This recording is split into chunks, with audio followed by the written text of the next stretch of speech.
Hello, everyone, and welcome to the Special Education Issues and Trends podcast by yours truly, Aries Norman. And today I will be discussing the topic of inclusion and least restrictive environment. So, when we talk about inclusion today, it's important to recognize that it's not just this buzzword, right? Over 7 million students nationwide receive services under IDEA.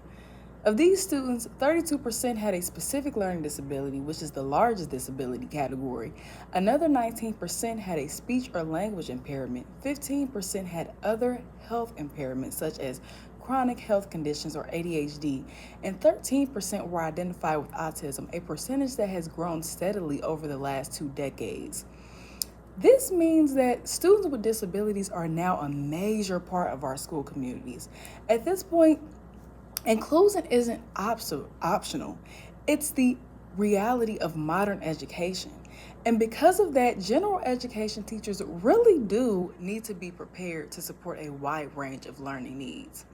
Now, historically, general education was designed for the white, non disabled male from middle or upper class families. Then, as years passed and race and gender laws came about and things such as that, it was based around a one size fits all model with standard pacing, uniform instruction, teacher directed learning, and strict reading and writing expectations.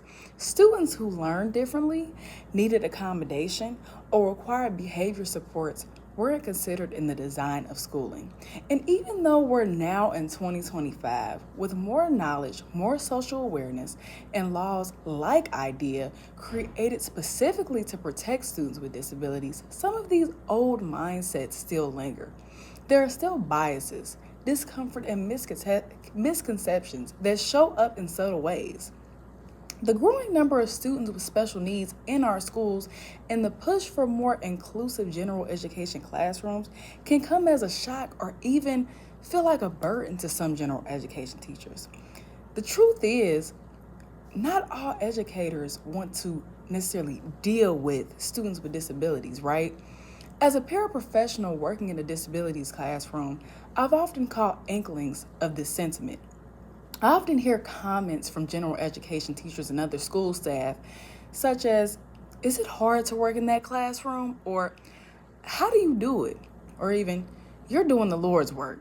Statements like these imply that they feel like they couldn't handle it themselves and reveal an underlying discomfort or reluctance to engage with students who learn differently, especially when those differences show up through outward appearances, medical equipment, or behaviors that fall outside of the norm of traditional classroom.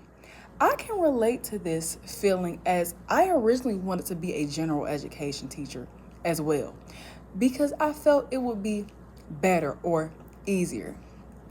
From the outside looking in, behaviors, needs, and even appearances of students with special needs felt overwhelming and too difficult to manage until I was quite literally thrown into a multiple disabilities classroom, told to change diapers, and ended up growing a genuine love for the students and develop a passion for observing how they learn, understanding their needs, and meeting them where they are.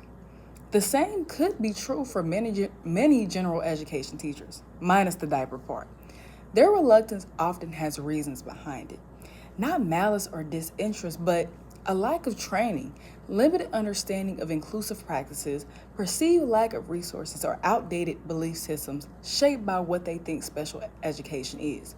Fortunately, these barriers can be addressed by building professional capacity, offering ongoing professional development, and creating opportunities that increase knowledge, awareness, and exposure to inclusive education. Educators can challenge their own misconceptions, overcome biases, and develop confidence in supporting students.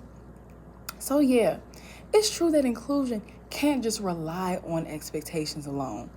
We can't just say teachers should support all students without giving them the tools, professional development, and collaboration they need. But when those supports do come into place, what they are left with is willingness. IDEA clearly states that disability is a natural part of human experience and does not diminish a person's right to participate in and contribute to society. Students with disabilities deserve the same respect, the same access, and the same opportunities as their peers, and ensuring that isn't just a professional obligation, it's a heart obligation.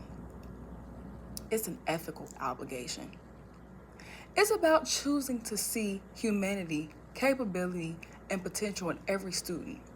My own journey has taught me that when you truly see students for who they are, their strengths, their needs, their personalities, everything changes. It deepens your compassion, your patience, and your purpose.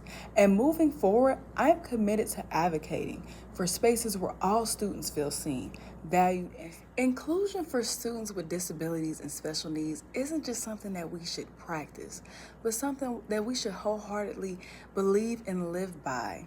As educators, we have the power to create a culture that fully accepts, respects, and uplifts students with disabilities. Let's choose to make that change today. Thank you for watching.